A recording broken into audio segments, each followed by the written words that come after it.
শুকরিয়া, সমস্ত প্রশংসা মহান রব্বুল ইজ্জাত ওয়াল জালিলের, যিনি আপনাকে আমাকে সৃষ্টি করেছেন, সম্মানিত করেছেন, সুস্থ রেখেছেন, বাঁচিয়ে রেখেছেন। সকলে বলে আলহামদুলিল্লাহ। লাখ কোটি দরুদ ও সালাম মুহাম্মদুর রাসূলুল্লাহ সাল্লাল্লাহু আলাইহি ওয়াসাল্লামের কদম মোবারকে, যার উসিলায় আমরা পৃথিবীর সর্বশ্রেষ্ঠ উম্মতে নির্বাচিত হয়েছি, সর্বশ্রেষ্ঠ উম্মত বলে বিবেচিত হয়েছে। বলে আলহামদুলিল্লাহ। প্রিয় হাজিরিন, আজকে একটি গুরুত্বপূর্ণ বিষয় নিয়ে আমরা আলোচনা শুনবো ইনশাআল্লাহ। এমন একটি আমল নিয়ে আজকে কথা বলবো যে আমলটির বিষয়ে আমরা গাফেল, যে আমলটির বিষয়ে আমরা গুরুত্ব দিই না, অথবা যে আমলটি জানলেও সে আমলটি করি না। এমন একটি গুরুত্বপূর্ণ বিষয়, সেটা হচ্ছে বৃক্ষরোপণ করা। ইসলামে বৃক্ষরোপণের গুরুত্ব কি এবং প্রয়োজনীয়তা কি, ফজিলত কি, এই বিষয়ে আমরা আলোচনা করব। বৃক্ষ মানে হচ্ছে গাছ, বুঝি না এটা আমরা? গাছ কি পৃথিবীতে দরকার আছে নাকি নাই? বৃক্ষ এমন একটি জিনিস, এমন একটি সৃষ্টি, যে সৃষ্টির সাথে মানুষের বন্ধুত্ব চিরকালীন। সুবহানাল্লাহ। সেই সুদূর জান্নাত থেকে এই পৃথিবীর দিনের সঙ্গে বলে সুবহানাল্লাহ। ইসলামে বৃক্ষ রোপণের প্রতি এত বেশি গুরুত্ব আরোপ করা হয়েছে, এত বেশি, আমার মনে হয় পৃথিবীর অন্য কোনো ধর্ম গাছ লাগানোর বিষয়ে, বৃক্ষ লাগানোর বিষয়ে এত গুরুত্ব দেয়। এটা একটা স্বতন্ত্র ইবাদত, বৃক্ষরোপণ করা একটি স্বতন্ত্র ইবাদত, অথচ আমরা এই বিষয়ে মোটামুটি গাফেল আছি, ঠিক না? আমাদের পারিপার্শ্বিক পরিবেশ, আমাদের ইকো ব্যালেন্স ঠিক রাখার জন্য, মানুষের অক্সিজেন লেভেল ঠিক রাখার জন্য, পৃথিবী জ্বর, জলোচ্ছ্বাস, বিভিন্ন প্রাকৃতিক দুর্যোগ থেকে এই পৃথিবীকে রক্ষা করার জন্য বিজ্ঞানীরা বলে গাছ লাগানোর কথা। বলে না বেশি বেশি করে গাছ লাগান? মোট যে আমাদের ভূমি আছে, সেই ভূমির তুলনায় আমাদের বৃক্ষের পরিমাণ খুবই কম। দিনে দিনে আমরা কেটে ফেলছি। অথচ ইসলাম আজ থেকে 1500 বছর আগে ইসলাম গাছ লাগানোর বিষয়ে এত গুরুত্ব দিয়েছে। একটা হাদিস দিয়ে শুরু করি। আল্লাহ রাসূল সাল্লাল্লাহু আলাইহি ওয়াসাল্লাম ইরশাদ করেছেন, قال النبي صلى الله عليه وسلم وإن قامت الساعة بيده أحدكم فسيلة, যদি কিয়ামত শুরু হয়ে যায়, মানে কিয়ামতের আলামত শুরু হয়ে যায়, মানে কিয়ামত শুরু হয়ে যাবে। ইসলাম শিক্ষায় উৎকার দিয়েছেন, কিয়ামত মানে তো হালকা জ্বর তো থাকবে, কিয়ামত মানে হচ্ছে শাইউন আযীম, এমন ইজাজুল জিলাতিল আরদি জিলজালাহা, এত বেশি ভূমিকম্প হবে মানুষ স্থির থাকতে পারবে না। যদি সেই ভূমিকম্প শুরু হয়ে যায়, ইসরাফিল শিঙ্গায় ফুৎকার দিয়ে দেয়, নবীজি বললেন যে কিয়ামত শুরু হয়ে গেছে, তুমি বুঝতেছো যে পৃথিবী ধ্বংস হওয়া শুরু হয়ে গেছে, পৃথিবী ধ্বংস হয়ে যাবে।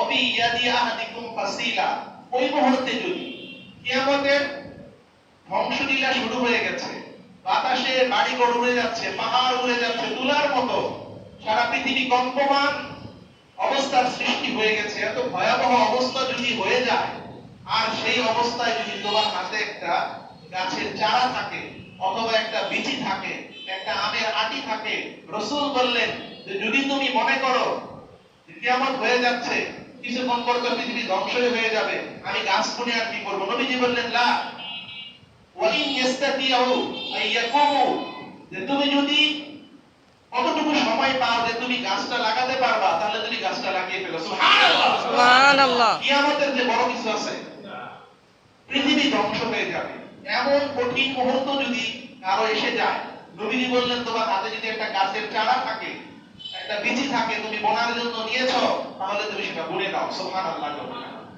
এর যে বড় কোনো গুরুত্বপূর্ণ ব্যাপার আছে বলেন?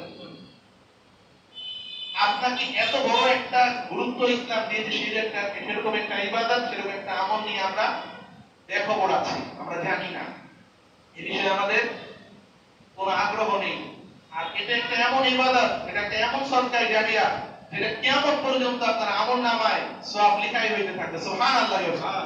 তাহলে এই বিষয়ে জানার দরকার আছে নাকি নাই? আপনারা বলবেন যে আর কোনো আলোচনা খুঁজে পায় না, গাছ লাগানোর ওয়াজ নিয়ে আসেন, নামাজের ওয়াজ করবেন, রোজার ওয়াজ করবেন, হজের ওয়াজ করবেন, দান সদকার ওয়াজ করবেন, গাছ লাগানোর কি একটা আলোচনার বিষয়? জি ভাই, গাছ লাগানো একটা আলোচনার বিষয়। যেহেতু এটা বর্ষাকাল চলতেছে, আজকে আষাঢ় মাসের 4 তারিখ, বাংলাদেশে বর্ষাকালে গাছ বপনের উপযুক্ত সময়। তাহলে আমার মনে হলো যে এত বড় একটা গুরুত্বপূর্ণ আমল, যেটা থেকে আমরা বিমুখ আছি, সেই বিষয়টা নিয়ে আমাদের আলোচনা করা দরকার। আপনারা কি মনে করেন? হযরত আদম আলাইহিস সালাম, হযরত হাওয়া আলাইহিস সালাতু ওয়াস সালামকে আল্লাহ রাব্বুল আলামিন সৃষ্টি করলেন এবং জান্নাতে তাদের বসবাস করতে দিলেন। আকুলু মিনহা রাগাদান হাইসু শি'তুমা ওয়া লা তাকরাবা হাযিহিশ শাজারা। আল্লাহ বললেন কি জান্নাতে আদম হাওয়াকে বললেন যে তোমরা এই জান্নাতে বসবাস করো, খাওয়া দাওয়া করো, গুরুগান খাও, লা তাকরাবা হাযিহিশ শাজারা, যে তোমরা এই গাছের নিকটে যেও না। গাছ দিয়ে শুরু হইছে নাকি হয় নাই? আল্লাহ প্রথমে নিষেধাজ্ঞা দিলেন যে গাছের নিকট যেও না। গাছ দিয়ে কিন্তু আপনার আল্লাহ রাব্বুল আলামিনের প্রথম আদেশ, আদম আলাইহিস সালামের প্রতি প্রথম আদেশ হচ্ছে লা তাকরাবা হাযিহিশ শাজারা, যে তুমি এই গাছের কাছে যাবা না। এটা গন্ধম গাছ আমরা জানি, সেই ইতিহাস আমরা জানি। তাহলে সৃষ্টিকুলের মূল প্রথমে আল্লাহ রাব্বুল আলামিন যাদের সৃষ্টি করেছেন তাদের প্রতি প্রথম আদেশের সাথে সম্পৃক্ত ছিল গাছ। তাহলে মানুষের সৃষ্টির সাথে গাছের সম্পর্ক আছে নাকি নাই?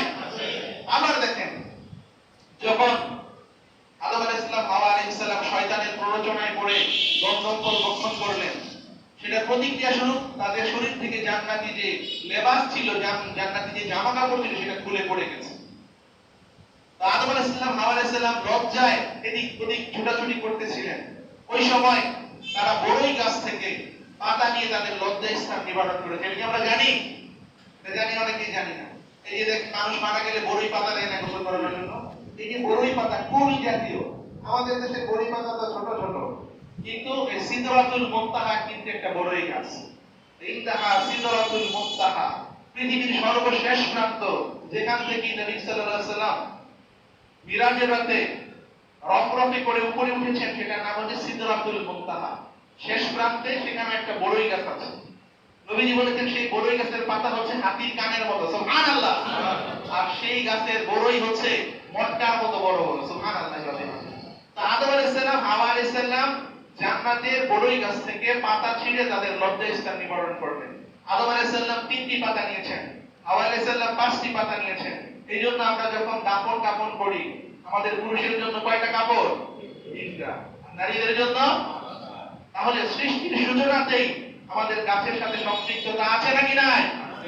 পৃথিবীতে আসবেন, পৃথিবীতে এসে বসবাস করার জন্য, এই পৃথিবীতে আপনার সার্ভাইভ করার জন্য আপনার প্রয়োজন কি? অক্সিজেন। অক্সিজেনের মেইন উৎস হচ্ছে গাছ, সুবহানাল্লাহ। তাহলে গাছের সাথে মানুষের সাথে এই যে অকৃত্রিম বন্ধুত্ব, এটা আল্লাহ রাব্বুল আলামিন সৃষ্টি করে দিয়েছে। আবার দেখেন, আপনি যতদিন পৃথিবীতে থাকবেন এই গাছপালা থেকে কিন্তু আপনার রিজিক আসতেছে না? অফিহি হাব্বাতনা, যে আল্লাহ রাব্বুল আলামিন বলেন যে আমি কি করি? বৃক্ষ থেকে উৎকিরণ করি চারা, উদ্ভিদের গুল্মলতা, সেখান থেকে তোমাদের জন্য রিজিকের ব্যবস্থা করি, যে ফল ফসল যা কিছু হয়, একটা হলো গাছ, একটা হলো উদ্ভিদ, গুল্ম জাতীয় আমাদের শস্য দানা যা কিছু হয়, এই গাছের উদ্ভিদের প্রকারভেদ থেকে তো আসে আমাদের খাদ্য। তাহলে আমি যতদিন পৃথিবীতে বাঁচবো অক্সিজেন নিয়ে বাঁচবো, আবার যদি খাচ্ছি ফল ফসল, সেগুলো গাছের মাধ্যমে আমাদের আসছে। আবার যখন আমরা বিদায় হয়ে যাব, শেষ বিদায় হয়ে যাব, মুসলমানদের কথাই বলি, আপনাকে যখন কবরে রাখবে আপনাকে কি লাগবে? বাঁশ লাগবে না? আবার চাটাই লাগবে না? লাগবে। তাহলে এই যে চিরকালীন বন্ধুত্ব, আমার মৃত্যুকালের সঙ্গী, আমার জীবনকালের সঙ্গী, আমার জান্নাতের সঙ্গী, এই গাছের প্রতি আমাদের দায়িত্ব আছে নাকি নাই? রাসূল সাল্লাল্লাহু আলাইহি ওয়াসাল্লাম নিজেও বৃক্ষরোপণ করেছেন। এটা কি আমরা জানি? হযরত সালেমান ফারিসি রাদিয়াল্লাহু তাআলা আনহু, এই ঘটনা হয়তো আপনারা জেনে থাকবেন। আল্লাহ রাসূলের একটা খাস সুন্নাত হচ্ছে নিজের হাতে গাছ লাগানো। নবীজি নিজ হাতে গাছ লাগিয়েছেন, সুবহানাল্লাহ। নবী সাল্লাল্লাহু আলাইহি ওয়াসাল্লামের একজন জলিল কদর সাহাবী হযরত সালমান ফারিসি রাদিয়াল্লাহু তাআলা আনহু, তিনি সবচেয়ে বেশি বয়স পেয়েছেন। অফি অফি জাআ ফিল হাদিসি কানা সালমান ফারিসু ইদা আসলামা ওয়া হুয়া রাকিকুন, যখন সালমান ফারিসি রাদিয়াল্লাহু তাআলা আনহু ইসলাম গ্রহণ করলেন, তখন তিনি একজন গোলাম ছিলেন। কি ছিলেন? গোলাম ছিলেন, দাস ছিলেন। ইসলাম গ্রহণ করেছেন, কিন্তু অন্যজনের দাসত্ব করার কারণে, গোলামি করার কারণে সঠিকভাবে নবীজির কাছে যেতে পারেন না, সময় দিতে পারেন না। তার মনে ছিল কাফের। তো সে নিজে বলল যে আমার মালিক আমাকে যদি আজাদ করে দেন, মুক্ত করে দেন, তাহলে ভালো হয়। সালমান ফারিসির মালিক শর্ত দিল যে ঠিক আছে, তোমাকে আমি মুক্ত করে দিব, কিন্তু তোমার শর্ত হচ্ছে তুমি 500 খেজুরের গাছ বুনবে, এবং সেই 500 গাছ যদি জীবিত হয়, বেঁচে থাকে, তাহলে তুমি মুক্ত, তোমাকে আজাদ করে দিবে। 500 খেজুর গাছ মরুভূমিতে একটা খেজুরের চারা বুনে তারপর সেটা জেতা করার জন্য অনেক খরচ করা লাগে, পানি দেওয়া লাগে, অনেক যত্ন করা লাগে। বাংলাদেশের মতো স্বর্ণের মাটি, সোনালী মাটি, এগুলো পৃথিবীতে সব জায়গায় না। এখানে বীজ পড়তেই হয়ে যায় না? আর মরুভূমিতে যারা গেছেন, ওইখানে মরুভূমিতে তো একটা বিচি দিলে রোদে শুকিয়ে যাবে না? কিন্তু সেই মরুভূমি অঞ্চলের মধ্যে তার মালিক বললেন যে 500 খেজুর গাছ, হামসাতা মিয়াতা নাখলা, তুমি যদি 500 খেজুর গাছ বুনো এবং সেটা প্রত্যেকটা যদি জীবিত হয় তাহলে তোমাকে আজাদ করে দেওয়া হবে। সে রাসূল সাল্লাল্লাহু আলাইহি ওয়াসাল্লামের কাছে বললেন, ইয়া রাসূলুল্লাহ, আমার মনিব আমাকে এই কন্ডিশন দিয়েছে যে যদি 500 খেজুর গাছ আমি বুনতে পারি এবং প্রত্যেকটা যদি জীবিত হয় তাহলে আমাকে আজাদ করে দেবেন। আল্লাহ রাসূল বললেন, ঠিক আছে, তুমি এটা গ্রহণ করো। তোমার মালিককে বলো যে 500 খেজুর গাছ দিতে, এবং যখন তুমি 500 খেজুর গাছ বপন করবা তখন তুমি আমাকে ডাকবা, আমি তোমার সাথে বপন করবো। সুবহানাল্লাহ। উম্মতের জন্য কতটুকু দরদি নবী ছিলেন। সালমান ফারিসি গাছ নিলেন এবং আল্লাহর হাবিবকে ডাকলেন। আল্লাহর হাবিব এবং সালমান ফারিসি দুইজনে মিলে 500 খেজুর গাছ লাগালেন এবং আল্লাহর হাবিবের হাতের বরকতে 500 খেজুর গাছের 500 বীজ জীবিত হয়েছে। সুবহানাল্লাহ। আপনি যদি একটা আম গাছ বলেন, কিছু বলতে পারে না? 500টাই জীবিত হয়েছে এবং আল্লাহর হাবিব সাল্লাল্লাহু আলাইহি ওয়াসাল্লামের সাহাবী সালমান ফারিসি রাদিয়াল্লাহু তাআলা আনহু আজাদ হয়ে গেছেন, মুক্ত হয়ে গেছেন। তাহলে বৃক্ষরোপণ করা কি রাসূলের একটা সুন্নাত, রাসূলের একটা কি সুন্নাত। এখন আসেন বৃক্ষরোপণের গুরুত্ব তো বললাম, যে কিয়ামত যদি ঘটিত হয়ে যায় তবু নবীজি বলেছেন গাছ লাগানোর জন্য। ফজিলত রাসূল সাল্লাল্লাহু আলাইহি ওয়াসাল্লাম ইরশাদ করেছেন, মা মিন মুসলিমিন ইয়াকরাসু গারসান আও ইয়াজরাহু যারআন, যদি কোনো মুসলমান একটি গাছ লাগায় অথবা একটি বীজ ফালায় কোনো জায়গায়, ইয়াজরাহু যারআন আও ইয়াকরাসু গারসান, যদি শস্যের বীজ বনে অথবা ফলের গাছ বনে অথবা যে কোনো বৃক্ষরোপণ করে, ফায়াকুলু মিনহু তায়রুন আও বাহিমাতুন আও ইনসানুন ফাহুয়া কানা লাহু সাদাকা। রাসূল সাল্লাল্লাহু বললেন যে যদি কোনো মানুষ একটা গাছ বনে, কোনো একটা ফসলের বীজ বনে, সেখান থেকে যদি কোনো মানুষ, কোনো পাখি, কোনো প্রাণী খায়, সেটা তার জন্য, ওই ব্যক্তির জন্য যে গাছ বলবে তার জন্য সদকা হয়ে যাবে। সুবহানাল্লাহ। নবীজি অন্য হাদিসে বলেছেন, সাদাকাতুন ইলা ইয়াউমিল কিয়ামা, যদি কোনো একটা গাছ বনে এই গাছের সওয়াব কিয়ামত পর্যন্ত তার আমলনামায় লেখা হয়ে থাকবে। সুবহানাল্লাহ। এটা কিভাবে দেখেন, আপনি একটা আম গাছ বলেছেন, ধরেন এই রাস্তার পাশে কোনো জায়গায় আম গাছ বলছে, এই আম গাছ বোনার পরে এই আম গাছের মধ্যে আম ধরেছে, এই গাছে অনেক আম ধরবে না? প্রত্যেকটা আটি আবার কোনো জায়গায় যদি পড়ে আবার গাছ হবে না? এভাবে করে যত গাছ হবে প্রত্যেক গাছের ফল যত প্রাণী পশু পাখি খাবে, গরু ছাগল খাবে, প্রত্যেকটা থেকে আপনার আমলনামায় সওয়াব লেখা হতে থাকবে। সুবহানাল্লাহ। আল্লাহর হাবিব বলেছেন যে কিয়ামতের ময়দানে মানুষ দিশেহারা হয়ে যাবে, মানুষের আমল খুঁজে পাবে না, যে মানুষ আমি তো আমল করি না, আরে আমি তো নামাজ রোজা ঠিক মতো করতে পারি না, আল্লাহর হুকুম পালন করতে পারি নাই। এমন মুহূর্তে আল্লাহ এমন একজন বান্দাকে ডেকে বলবে যে বান্দা তুমি আসো। বান্দা আপনি বলবে যে নাও, তোমার কাছে আমার জন্য, আমার কাছে তোমার জন্য মজুদ আছে অনেক বড় সওয়াব, অনেক বড় প্রতিদান আমার কাছে মজুদ আছে, এই নাও তোমার সেই প্রতিদান। বান্দা তাকাই দেখবে যে অসংখ্য প্রতিদান। বান্দা বলবে যে মাহমুদ আমি তো এই আমল কখন করছি আমি তো জানি না।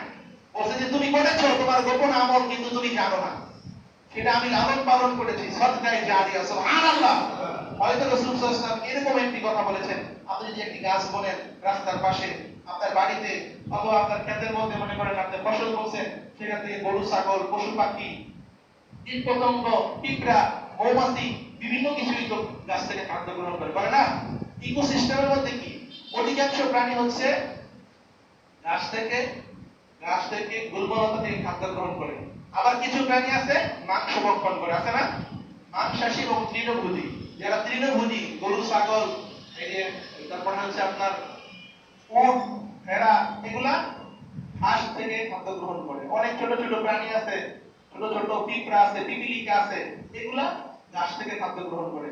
আবার এই ঘাস খাইয়ে যে প্রাণী বড় হয়, এগুলাকে খেয়ে আবার এক ধরনের প্রাণী জীবন যাপন করে। এটা হচ্ছে ইকোসিস্টেম। আমি গরু ঘাস খাই, আমি গরুকে খাই, এভাবেই তো ইকোসিস্টেম হচ্ছে। আপনি যদি না খান, আপনি যদি এটা রেখে দেন, তাহলে কি হবে? এটা বৃদ্ধ হয়ে মৃত্যুর কোলে ঢলে পড়বে না? সুন্দরবনের মধ্যে আল্লাহ ভাগ দিয়েছে, আবার হরিণও দিয়েছে। আপনি যদি বলেন যে আল্লাহ ভাগ দিল কেন, তাহলে হরিণ খেয়ে ফেলে।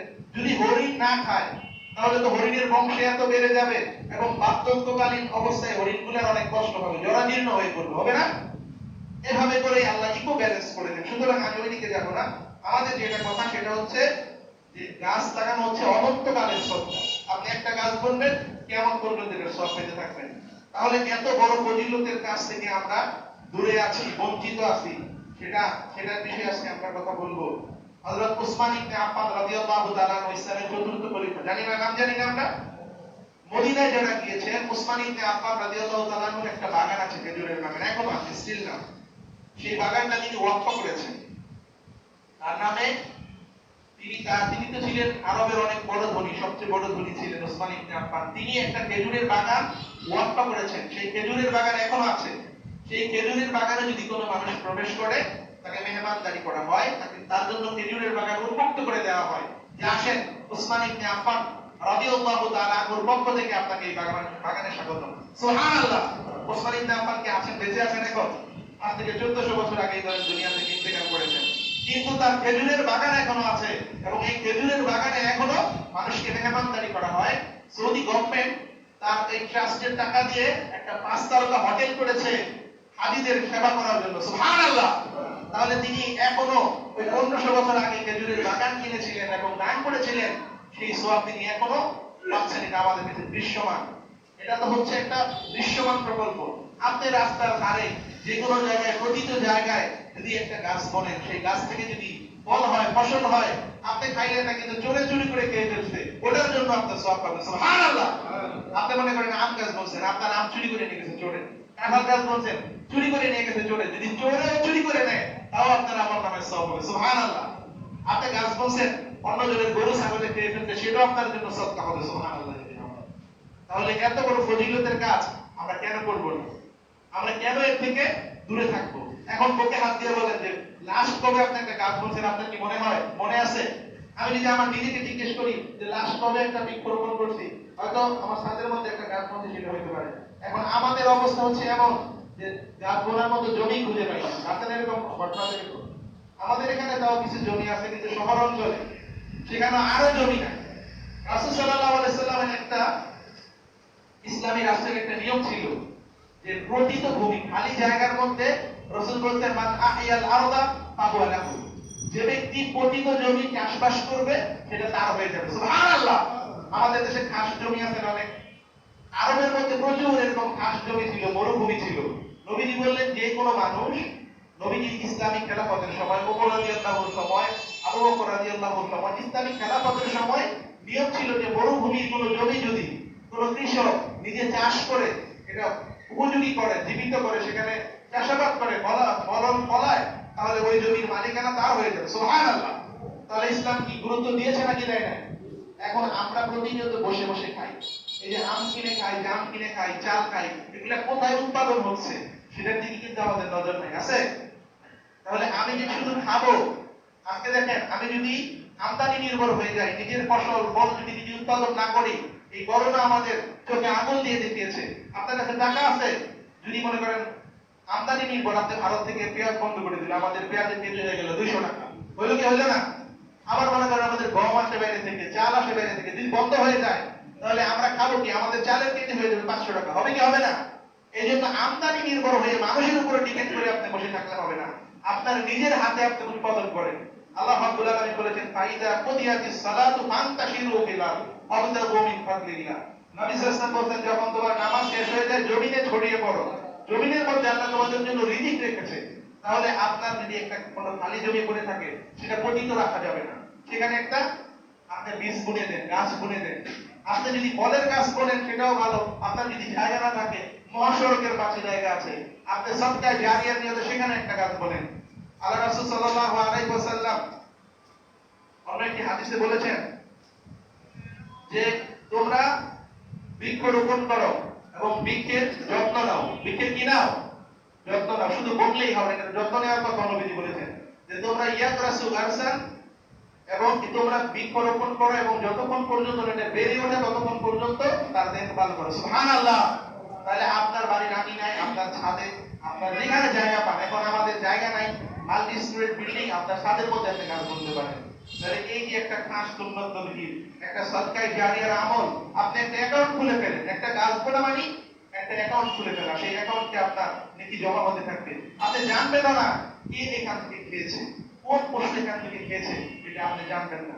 এখন আসেন, ইসলামে বৃক্ষ কেটে ফেলি না প্রয়োজনে?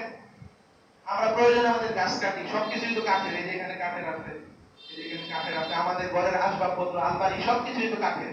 এই যে কাঠের ব্যবহারের জন্য আপনি প্রতিনিয়ত গাছ কাটতেছেন, কিন্তু এর বিপরীতে আপনি গাছ বলতেছেন না। ধীরে ধীরে কি হচ্ছে? পৃথিবী গাছ শূন্য হয়ে যাচ্ছে, বৃক্ষ শূন্য হয়ে যাচ্ছে। পৃথিবীতে অক্সিজেনের অভাব হচ্ছে। কার্বন ডাই অক্সাইড যেটা আমরা নিঃসরণ করি, আমরা ছেড়ে দেই, সেটা আবার গাছ গ্রহণ করে। সুবহানাল্লাহ, আল্লাহ কত বড় ইকো ব্যালেন্স করেছেন। গাছ থেকে আমরা অক্সিজেন গ্রহণ করি, গাছ আমাদের কার্বন ডাই অক্সাইড গ্রহণ করে। সুবহানাল্লাহ, গাছ কার্বন ডাই অক্সাইড গ্রহণ করে কি করে? পৃথিবীর তাপমাত্রাকে শীতল রাখে, ব্যালেন্স করে।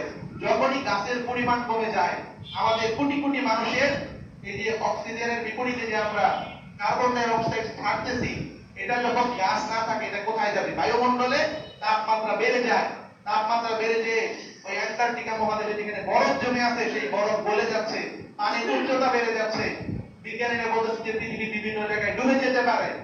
এগুলা হচ্ছে আপনার আমার হাতের কামাই। জাহারাল ফাসাদ ফিল বাররি ওয়াল বাহরি বিমা কাতাবাত আইদিন নাস। আমি আজকে গাছ কেটে ফেলছি, কিন্তু বিপরীতে গাছ বলতেছি না। অথচ নবীজি বলেছেন যে কিয়ামতের যদি আলামত শুরু হয়ে যায়, কিয়ামতের ধ্বংস শুরু হয়ে যায়, তবু তুমি একটা গাছ বলো। কিন্তু আমাদের তো কিয়ামত শুরু হয় নাই, স্বাভাবিক আছি, সুস্থ আছি, আমরা কি গাছ বলি? বলি না। তাহলে কি হচ্ছে? নিজেদের ধ্বংস নিজেরা ডেকে আনছি। আমরা শুধু গাছ কাটি। এখন আসেন, বিনা প্রয়োজনে যদি কেউ গাছ কাটে তার শাস্তি কি? রাসূল বলেছেন, মান কাতা আশজারা ফাতার রাসা ইলান নার। যদি বিনা কারণে, বিনা প্রয়োজনে, কোনো দরকার নাই, বলে আপনি মনে করেন একটা গাছের পাতা ছিঁড়ে ফেললেন, একটা গাছ কেটে ফেললেন, কোনো দরকার নেই, আপনার কোনো ক্ষতিও করেন, আপনার বাড়িতে আগাছাও হয়ে থাকে নাই, আপনার কোনো ক্ষতিও করে নাই, শুধু শুধু একটা গাছ যদি কাটেন, নবী বলেছেন মান কাতা শাজারা, যদি তুমি কোনো গাছের পাতা ছিঁড়ে ফেলো, অনর্থক, অতা রাসা ইলান নার, যে আল্লাহ তোমার মাথা ছিঁড়ে জাহান্নামে ফেলে দিবেন। নাউযুবিল্লাহি মিন যালিক। আবার প্রয়োজনে কাটা যাবে। আপনার প্রয়োজনে আপনি গাছ কেটে এই আলমারি বানাইতে পারবেন, শোকেস বানাইতে পারবেন। আপনার বাড়িতে যদি আগাছা হয়ে যায়, মানে বন হয়ে যায়, রাস্তা চলার পথ যদি সংকীর্ণ হয়ে যায়, প্রয়োজনে বৃক্ষ কাটা যাবে। কিন্তু নবীজি বলেছেন বিনা প্রয়োজনে তুমি গাছের পাতা ছিঁড়ো না। এখন যুদ্ধের ময়দান করে, যুদ্ধের ময়দানে কি কোনো মানুষের হিতাহিত জ্ঞান থাকে? যুদ্ধ লেগে গেছে, মারামারি লেগে গেছে, জীবন মরণ ব্যাপার। সেই যুদ্ধের ময়দানে নবীজি বললেন, ইযু বিসমিল্লাহ ফি সাবিলিল্লাহ মান কাফারা বিল্লাহ ওয়ালা তাগদু ওয়ালা তাকতাউ নাখলা ওয়ালা শাজারা। নবীজি বললেন যে যদি তুমি যুদ্ধে যাও, যুদ্ধের ময়দানে কঠিন অবস্থা সৃষ্টি হয়, তুমি আল্লাহর নামে যুদ্ধ করবে, যে আল্লাহকে অস্বীকার করে তার বিরুদ্ধে যুদ্ধ করবে, কিন্তু তুমি লা তাকতাউ নাখলা ওয়ালা শাজারা, তুমি ফলবান গাছ, খেজুর গাছ কাটবে না, তুমি কোন ফলবান বৃক্ষ অনর্থক ক্ষতি করবে না, এবং শিশুদেরকে, নারীদেরকে হত্যা করবে না, কোন প্রতিষ্ঠিত বিল্ডিং বা স্থাপনা ধ্বংস করবে না। সুবহানাল্লাহ, ইসলামের যুদ্ধের নীতিমালা কত সুন্দর, যে যুদ্ধের ময়দানেও বিনা প্রয়োজনে গাছ কাটা যাবে না, বিনা প্রয়োজনে ফলবান বৃক্ষ নষ্ট করা যাবে না, বিনা প্রয়োজনে একটা বিল্ডিং আছে, স্থাপনা আছে, এটা ঘুরিয়ে দেওয়ার দরকার নেই। যারা আল্লাহকে অস্বীকার করে তাদের বিরুদ্ধে যুদ্ধ করার কথা নবীজি বলেছেন। কিন্তু যারা আল্লাহকে অস্বীকার করে তাদের বিরুদ্ধে আল্লাহর সাথে যুদ্ধ করো, কিন্তু তুমি অনর্থক মানুষকে হত্যা করো না, শিশুদেরকে হত্যা করো না, নারীদেরকে হত্যা করো না, এবং কোন স্থাপনা ধ্বংস করো না, ফলবান বৃক্ষ ধ্বংস করো না। তাহলে আমরা তো কারোর সাথে ঝগড়া লাগলে বিভিন্ন সময় পত্রিকায় দেখি পেঁপে গাছ কেটে দিচ্ছে, আসলে এরকম পুকুরের মাছের মধ্যে বিষ দিয়ে দিচ্ছে, আসলে এরকম, এটা করা যাবে না। যুদ্ধের ময়দানেই করতে নবীজি নিষেধ করেছেন, যেখানে মুসলমানদের সাথে কাফেরদের সাথে যুদ্ধ হয়, প্রাণপণ লড়াই, যুদ্ধের কৌশল, যুদ্ধের মধ্যে এবং ভালোবাসার মধ্যে নাকি কোনো রুলস নাই, এরকম একটা কথা আছে না, সেখানে কোনো আইন নাই, যে যেভাবে ভাবতে পারে। তারপরেও নবীজি বলেছিলেন যে যুদ্ধের ময়দানেও তুমি গাছ কাটবে না। তাহলে আমরা প্রতিনিয়ত প্রয়োজনে অপ্রয়োজনে গাছ কেটে ফেলি, গাছ কেটে ফেলে দেই, জঙ্গল পরিষ্কার করে দিতেন আপনি, কিন্তু এই জঙ্গল যে পরিষ্কার করে দিলেন, আপনার অক্সিজেনের ঘাটতি হচ্ছে, এই পৃথিবীর তাপমাত্রা বেড়ে যাচ্ছে। সুতরাং আমাদের এই বৃক্ষের প্রতি যত্নবান হতে হবে, অপ্রয়োজনে আমরা কোনো বৃক্ষ নিধন করবো না। তো প্রিয় হাজিরিন, এই বৃক্ষের সাথে অনেক নবী রাসূলদের ঘটনা আছে। একটা ঘটনা আমি বলেই শেষ করব। আল্লাহ রাসূল সাল্লাল্লাহু আলাইহি ওয়াসাল্লাম মসজিদে নববীতে খুতবা দিতেন। কোথায় খুতবা দিতেন? মসজিদে নববীতে তিনি খুতবা দিতেন। প্রথম অবস্থায়, ইসলামের প্রথম অবস্থায় যখন তিনি খুতবা দিতেন, কোনো মিম্বারের ব্যবস্থাপনা ছিল না। নবীজি একটা গাছের সাথে, খেজুর গাছের সাথে হেলান দিয়ে সেখানে তিনি খুতবা দিতেন। তো কিছুদিন পর একজন মহিলা সাহাবী এসে বলে, ইয়া রাসূলুল্লাহ, ইয়া হাবিবাল্লাহ, আপনি যদি আমাকে অনুমতি দেন তাহলে আমি আপনার জন্য এই খেজুরের ডালপালা দিয়ে কিছু দিয়ে মানে খেজুরের ডাল দিয়ে আপনার জন্য একটি মিম্বার তৈরি করে দিব, যাতে দাঁড়িয়ে আপনি খুতবা দিবেন। নবীজি বললেন, যদি সম্ভব হয় দাও। তো মিম্বার আনা হলো, নতুন মিম্বার স্থাপন করা হলো, নবীজি খুতবা দিলেন। সাহাবা আজমাইন বলতেন যে বাচ্চা শিশুর মতো ফুপিয়ে ফুপিয়ে কান্নার শব্দ আমরা শুনতে পাচ্ছি, একটা ভিতর থেকে গোমড়ে গোমড়ে কান্নার একটা শব্দ আমরা শুনতে পাচ্ছি। প্রতিনিয়ত কান্না করতেছে আল্লাহর হাবিবের খুতবা চলাকালীন সময়ে। আল্লাহর হাবিব খুতবা শেষ করলেন, বললেন, হে আমার সাহাবীরা, কুস্তুনে হান্নানা, যে গাছ যেটাতে আমি হেলান দিয়ে এতদিন খুতবা করেছি, সেই গাছ আল্লাহর নবী আজকে তার পাশে হেলান দেন নাই, এজন্য এই গাছ আল্লাহর হাবিবের বিরহে বেদনায় ফুপিয়ে ফুপিয়ে কাঁপছে। সুবহানাল্লাহি ওয়া বিহামদিহি। তাহলে আল্লাহ রাসূলের প্রতি আমাদের ভালোবাসা কোন জায়গায়? আল্লাহ রাসূলকে আমরা কতটুকু ভালোবাসি? একটি বৃক্ষ, খেজুরের মরা বৃক্ষ, সেটাতে নবীজি হেলান দিয়ে খুতবা করেছেন, সেই বৃক্ষ নবীজিকে ভালোবেসেছেন। তাহলে আমরা কি নবীজিকে ভালোবাসবো নাকি বাসবো না? আমাদের জীবনের চেয়ে নবীকে বেশি ভালোবাসতে হবে। সেই নবীজির একটি সুন্নত মনে করে এই বর্ষাকালে প্রত্যেকে অন্তত পক্ষে একটি করে গাছ আমরা লাগাবো। সবাই রাজি আছি ইনশাআল্লাহ? সরকার বিভিন্ন ভাবে উৎসাহিত করে বনায়নের জন্য, বৃক্ষরোপণের জন্য, প্রতিনিয়ত টেলিভিশনে, পত্রিকায় অ্যাড দিচ্ছে, কারণ এটা আমাদের স্বার্থে। আর ইসলাম আজ থেকে 1400 বছর আগে আপনাকে এমন বেশি গুরুত্ব দিয়ে দিয়েছে যে তোমার কিয়ামত যদি সংগঠিত হয়ে যায়, তারপরে তুমি গাছ লাগাও, বৃক্ষ লাগাও। আপনারা জানেন মুসা আলাইহিস সালাম নবুয়ত পেয়েছেন গাছের নিচে, হযরতে ঈসা আলাইহিস সালামের মা ঈসা আলাইহিস সালামকে জন্ম দিয়েছেন খেজুর গাছের নিচে। আল্লাহ রাসূল সাল্লাল্লাহু আলাইহি সাল্লাম একদিন সাহাবায়ে কেরামকে নিয়ে বসা আছেন। নবীজি বললেন যে একজন মুসলমানের উদাহরণ একটি ফলবান বৃক্ষের মতো, যার পাতা সবুজ, ঝড়ে নুয়ে পড়ে না, বাতাসে হেলে পড়ে না, যেই বৃক্ষ সতেজ এবং সবল এবং সেটা ফলবান বৃক্ষ, ফল দেয়।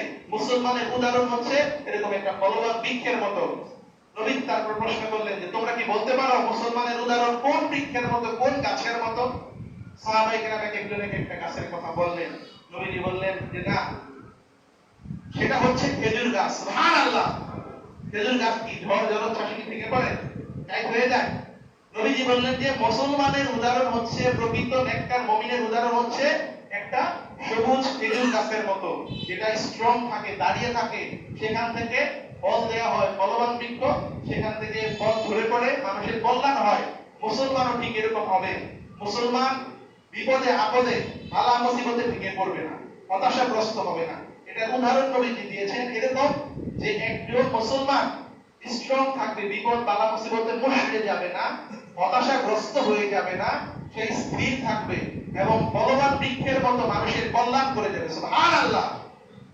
একটা ফলবান খেজুর গাছ, সেখান থেকে খেজুর পড়ে মানুষ খাবে, উপকার হবে, কোনো ক্ষতি হবে মানুষের?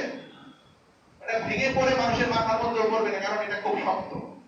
তো নবীজি বললেন মুসলমানের উদাহরণ, মুমিনের উদাহরণ হচ্ছে শাজারাতান তাইয়্যিবা, এমন একটি সুন্দর পবিত্র বৃক্ষের মতো যার পাতাগুলো সবুজ সুন্দর এবং সেখানে ফলবান বৃক্ষ থাকে। তাহলে আমাদের চরিত্রকে এই ফলবান বৃক্ষের মতো স্ট্রং করতে হবে। বিপদে বালা মুসিবতে আমরা ভেঙে পড়বো না, হেলে পড়বো না। তাহলে আমরা আমাদেরকে এইভাবে গঠন করি এবং আল্লাহর নবী সাল্লাল্লাহু আলাইহি সাল্লামের সুন্নাত হিসাবে এই বর্ষাকালে গাছ লাগানোর মৌসুমে প্রত্যেকে, যদি আপনার জায়গা না থাকে, যেখানে প্রতিটা জায়গা আছে, জায়গার মালিককে সেটা আপনার জানা দরকার। আপনি গাছ বলে দেন, আপনি কি মারবে, বকবে? একজনের অনেকের জমি আছে, পড়ে আছে, কিন্তু গাছ বলে না। আপনি বলে দেন যে ভাই আমি বলে দিলাম, আপনি ফল খাই না, আমার ভালো লাগবে না, করবে? অনেক রাস্তা আছে, রাস্তার ধারে বলে দেন। আপনার বাড়িতে যে আম কাঁঠাল খাচ্ছেন, বিচি ফেলাই দিতেছেন, এগুলো একটু রেখে দেন, সাইডে সুন্দর করে একটা রাস্তার পাশে ফেলে দেন, সেখান থেকে ফল গাছ হবে, পশু পাখি খাবে, মানুষ খাবে, আপনার আমল নামায় কিয়ামত পর্যন্ত সওয়াব লেখা হয়ে থাকবে। যাদের পক্ষে কোনো জায়গা নাই, আপনার ছাদের বেলকনিতে, ছাদের মধ্যে আপনি একটা গাছ বলেন। সবাই ইনশাআল্লাহ রাজি আছি না? আমাদের এখানে পঞ্চবটিতে একটা নার্সারি আছে সরকারি, সেখানে 10 টাকার বিনিময়ে গাছ দেওয়া হয়। কয় টাকায়? 10 টাকায় গাছ দেওয়া হয়। প্রত্যেকটা গাছের মূল্য 10 টাকা। আম গাছ আছে, পেয়ারা গাছ আছে, কাঁঠাল গাছ আছে, অর্জুন গাছ আছে, নিম গাছ আছে।